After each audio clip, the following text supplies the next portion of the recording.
Imagina que un billete, un pequeño trozo de papel impreso, se transforma en una divinidad con rituales, seguidores y creyentes. La sala de oración ya no está consagrada a las súplicas de salvación ni a la invocación al cielo, sino que se ha convertido en una plataforma que celebra la riqueza y predica la prosperidad. Desde el siglo XIX, escritores estadounidenses como Washington Irving utilizaron la expresión «el dólar todopoderoso» como una forma de sátira del fervor colectivo por el dinero en la sociedad emergente. No se referían a una iglesia que existiera realmente, sino a una metáfora crítica que, con el paso del tiempo, se transformó en un símbolo cultural. Pero la paradoja es que esta figura literaria, después de más de 200 años, no permaneció confinada a las páginas de los libros o los artículos, sino que encontró su camino hacia los púlpitos religiosos, los sermones de los predicadores y las pantallas de televisión. Y de la sátira nació todo un movimiento conocido como la teología de la prosperidad, donde el dinero comenzó a presentarse no solo como un medio para la vida, sino como una señal de la salvación misma. En este documental viajaremos a través del tiempo desde la sátira literaria hasta la realidad religiosa, de una metáfora crítica a una teología completa. Nos preguntaremos, ¿cómo llegó el dinero a convertirse en sinónimo de salvación espiritual para algunos? ¿Quiénes son los líderes de este movimiento? ¿Cómo se administran hoy las iglesias de la prosperidad? ¿Y por qué provocan tanta ira y críticas severas por parte de otras confesiones y de la sociedad? Así que quédense con nosotros hasta el final y no olviden apoyarnos dando me gusta al video y suscribiéndose al canal para recibir todo lo nuevo.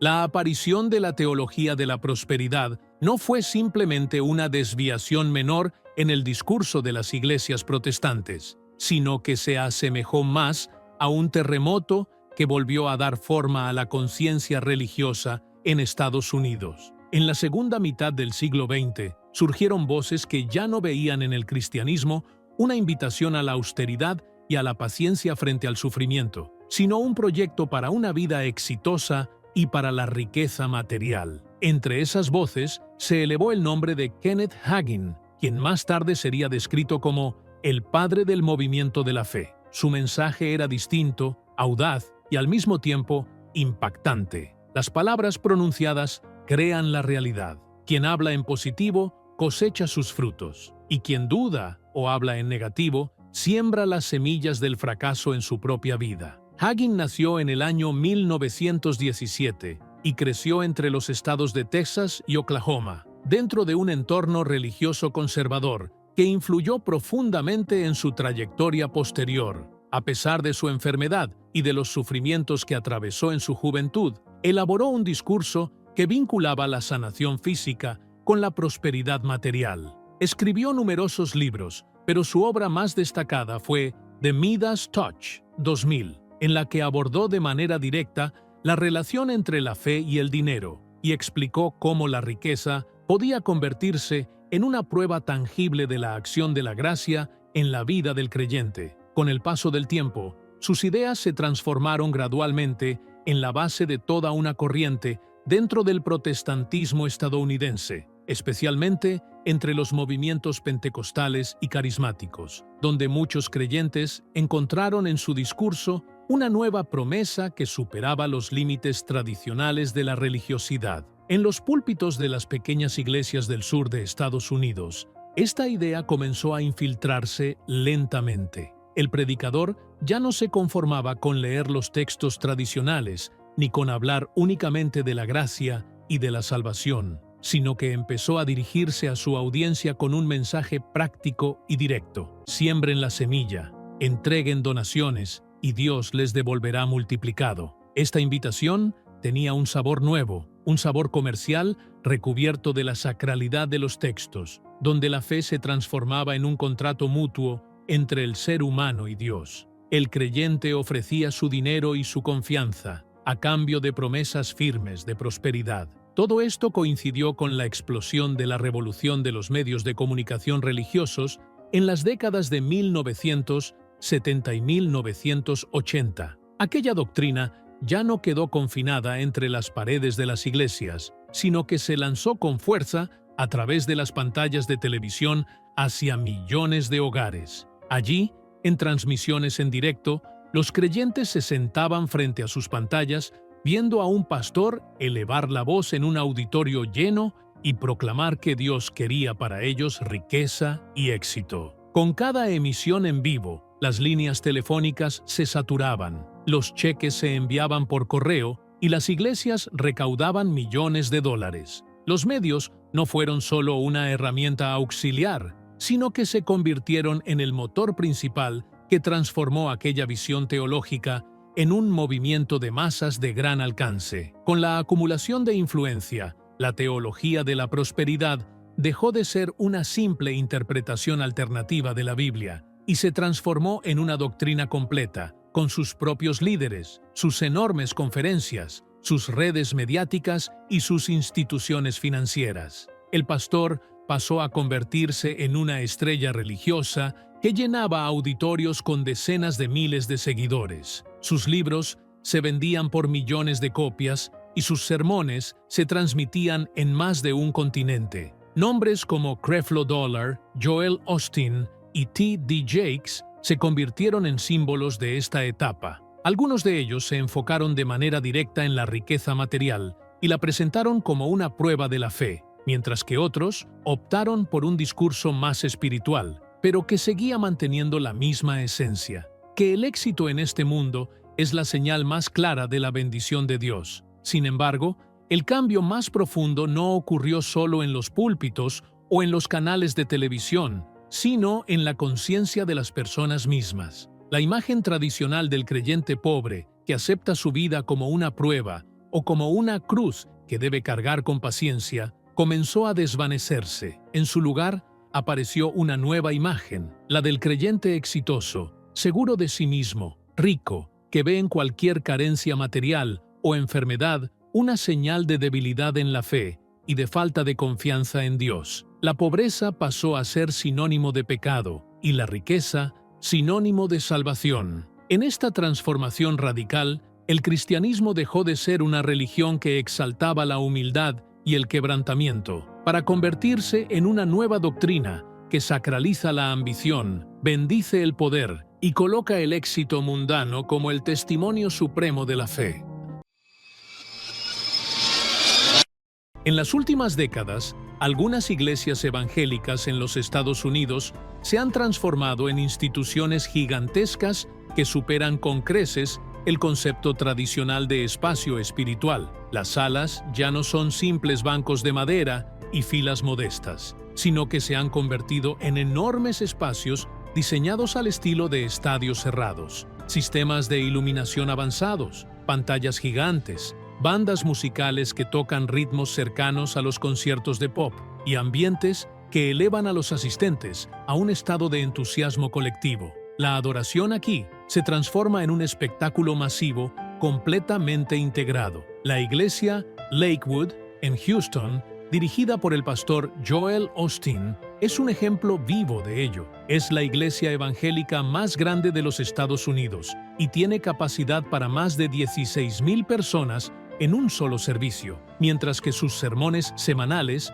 se transmiten a millones de espectadores en todo el mundo a través de la televisión e Internet. La personalidad carismática de Osteen y su discurso, cargado de optimismo y positividad, lo convirtieron en uno de los símbolos más destacados de la teología de la prosperidad, donde la fe se vincula directamente con el éxito terrenal y el bienestar material. Informes financieros indican que el presupuesto de Lakewood, por sí solo, supera los $90 millones anuales, lo que refleja su magnitud no solo como iglesia, sino como una institución económica plenamente integrada. Pero Lakewood no está sola. Existen otras redes eclesiásticas como Hillsong, que surgió en Australia y se expandió hacia los Estados Unidos y Europa, presentando un modelo más joven y moderno, basado en la música contemporánea y en un marketing mediático intensivo. Todas ellas confirman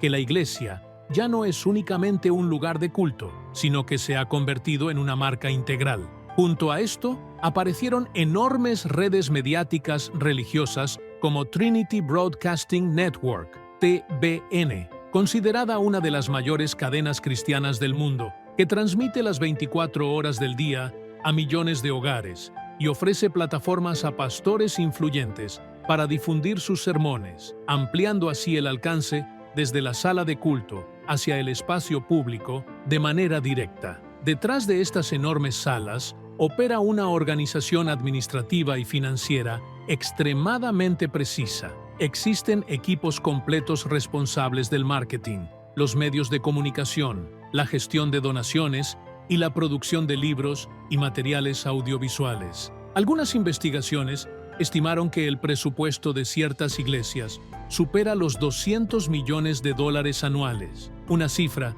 que las coloca al nivel de grandes instituciones económicas. Este financiamiento no proviene únicamente de las donaciones de los creyentes, sino también de la venta de libros, grabaciones de sermones, conferencias religiosas y, en ocasiones, inversiones inmobiliarias. La influencia no se detiene en la economía, sino que se extiende profundamente hacia la política. Pastores destacados participaron en campañas electorales como la de George W. Bush, donde los votos de los creyentes desempeñaron un papel decisivo en su victoria. Más tarde, se observó el mismo fenómeno con Donald Trump, quien se esforzó por atraer a este sector, mientras que algunos pastores no dudaron en anunciar su apoyo desde los púlpitos. De este modo, la Iglesia moderna se transformó en una enorme fuerza electoral, capaz de alterar los equilibrios de la política estadounidense. Se trata de una red integrada de fe, dinero y política, donde lo espiritual se entrelaza con lo terrenal y el púlpito se convierte en una poderosa herramienta de influencia masiva que supera los límites de la Iglesia y de la comunidad local para llegar al corazón mismo de la vida pública.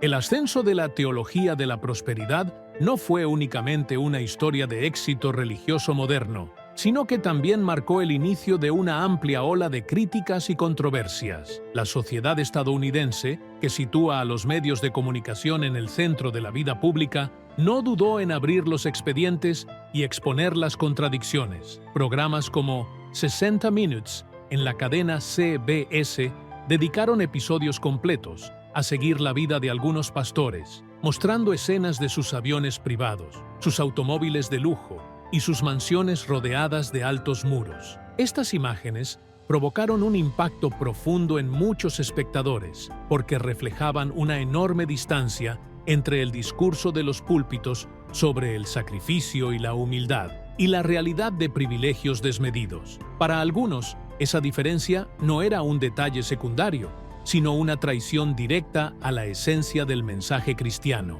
Las críticas no provinieron solo del exterior. Dentro de la propia Iglesia, destacados teólogos comenzaron a alzar la voz, advirtiendo sobre la desviación. Afirmaron que este enfoque vacía la fe de su espíritu profundo y la transforma en una ecuación matemática. Da $10 y recibirás 100. Incluso algunos pastores tradicionales compararon este modelo con lo que llamaron el libre mercado religioso, donde la promesa de la salvación se vende como cualquier otro bien de consumo. Otros fueron aún más lejos y consideraron que este movimiento representa una feudalidad moderna. Los creyentes actúan como trabajadores que se esfuerzan y pagan sin descanso, mientras los líderes cosechan la riqueza y el prestigio. La controversia no se limitó a los medios y a los teólogos, sino que llegó también a los pasillos de la política. En el año 2007, el periódico The New York Times publicó un extenso informe sobre investigaciones en el Congreso de los Estados Unidos que involucraban a 6 de los pastores más destacados vinculados a la teología de la prosperidad, a quienes se les acusó de malversar donaciones para comprar viviendas de lujo y aviones privados. Estas investigaciones abrieron la puerta a serias preguntas sobre la ausencia de control y transparencia en la gestión de los fondos eclesiásticos. Entre los nombres asociados a la polémica, destaca el de Benny Hinn, uno de los pastores evangélicos más famosos a nivel mundial. A pesar de su enorme popularidad y de su discurso que promete milagros y sanación divina, fue objeto de duras críticas por su forma de recaudar donaciones, especialmente cuando vinculaba la contribución económica con la obtención de la bendición o la curación. Informes mediáticos y periodísticos revelaron que estos métodos generaron un amplio debate entre quienes lo consideran un auténtico predicador y quienes lo ven como un comerciante que actúa en nombre de la religión. Por otro lado, los defensores de la teología de la prosperidad presentaron un discurso diferente. Para ellos, el bienestar no es lo opuesto a la fe, sino una señal de bendición divina. Sostienen que Dios quiere que el creyente viva en abundancia y que los aviones privados o las mansiones no son un pecado, sino una prueba de promesas que se cumplen. Este discurso encontró un fuerte eco entre amplios sectores que buscan esperanza y ven en el éxito de los pastores una evidencia viva de que la bendición podría llegarles algún día. Sin embargo, el mayor problema aparece cuando esas promesas no se cumplen. El creyente sencillo, que ofreció lo que pudo en donaciones, a menudo se enfrenta a la decepción cuando no percibe ningún cambio tangible en su vida. En ese momento, el sistema no asume ninguna responsabilidad. Por el contrario, la culpa recae sobre el propio individuo. Se le dice: tu fe no fue lo suficientemente fuerte, dudaste demasiado o no diste lo suficiente. De esta manera, el fracaso individual se convierte en una culpa personal y el ciclo de las donaciones se recicla sin cesar. Es un mecanismo cerrado. El creyente entrega su esperanza y su dinero, y si fracasa, él mismo carga con el error, por lo que continúa dando cada vez más, esperando el milagro que tal vez nunca llegue. La reacción popular ante esta paradoja ha permanecido oscilante. Hay quienes se sienten fascinados por el discurso inspirador y lo consideran un antídoto psicológico frente a un mundo cada vez más duro y tenso. Y hay quienes se enfurecen profundamente al verlo como una explotación descarada de los pobres y los desesperados. Entre estos dos polos se abre un campo de debate interminable. ¿Estas iglesias ofrecen un mensaje espiritual renovado que se adapta a los tiempos o venden una ilusión envuelta en versículos sagrados? Cuando llegamos al núcleo del debate en torno a la teología de la prosperidad, queda claro que la cuestión ya no está vinculada únicamente al dinero o al poder, sino a una pregunta mucho más profunda. ¿Qué significa la salvación? ¿Es la salvación la redención espiritual que el cristianismo ha anunciado durante siglos? ¿O es el éxito terrenal medido por la cantidad de casas, automóviles y cuentas bancarias? Los críticos consideran que esta corriente ha distorsionado el concepto central de la fe. La salvación, dentro de la tradición cristiana, siempre estuvo asociada a la gracia, a la confesión, al arrepentimiento y a la relación personal con Dios. En cambio, en el discurso de la teología de la prosperidad, se ha transformado en algo parecido a una transacción material. Da para recibir. Aquí, la salvación se vuelve equivalente al concepto de bienestar y la religión se reduce a una ecuación económica que no difiere demasiado de la lógica del mercado. El asunto no se limita a los Estados Unidos. En América Latina, donde las iglesias pentecostales están ampliamente difundidas, líderes religiosos católicos han criticado duramente esta corriente y la han considerado una versión estadounidense del neoliberalismo, con un revestimiento religioso. Para ellos, esta teología reproduce la mentalidad del mercado que ha profundizado la pobreza y la desigualdad social, pero lo hace bajo un velo espiritual, lo que la vuelve aún más peligrosa. Frente a estas críticas, los defensores de la teología de la prosperidad se aferran a su propia narrativa. Afirman: Dios no quiere para nosotros la carencia, sino la abundancia. El reino no es una promesa aplazada para después de la muerte, sino una realidad que puede vivirse aquí y ahora. Este discurso posee un enorme poder de seducción, porque ofrece una respuesta concreta y rápida a preguntas profundas. ¿Por qué sufrimos? ¿Por qué fracasamos? ¿por qué padecemos? La respuesta llega de manera simple, porque no creímos lo suficiente o porque no dimos lo suficiente. Sin embargo, detrás de esta seducción se esconde un problema filosófico profundo. Si el éxito material se convierte en el criterio de la salvación, ¿cuál es entonces el destino de los pobres? ¿Quedan fuera del círculo de la gracia? ¿Se convierten sus sufrimientos en una simple señal de debilidad de fe? Con esta lógica, la víctima carga con la culpa de su propio sufrimiento, y la fe pierde su carácter liberador y compasivo para transformarse en una herramienta que reproduce las mismas estructuras que generan la injusticia. Aquí emerge la mayor contradicción. Mientras esta teología promete a los creyentes la liberación de las cadenas de la pobreza, al mismo tiempo consolida mecanismos que la reproducen. El creyente permanece atrapado en un círculo de dar y esperar, impulsado al mismo tiempo por la esperanza y por el miedo. Al final, se hace evidente que la verdadera pregunta no gira únicamente en torno al dinero o al poder, sino en torno a la esencia misma del significado. ¿Es la religión un medio de consuelo psicológico y motivación, o sigue siendo un mensaje de salvación eterna que trasciende los límites de la realidad material? Como si la teología de la prosperidad no hubiera creado algo completamente nuevo, sino que hubiera reformulado el sueño americano con un ropaje religioso. Ese sueño que afirma que, con esfuerzo, trabajo y fe en uno mismo, se puede poseerlo todo. Pero esta vez, el sueño no se expresó solo con el lenguaje del éxito personal,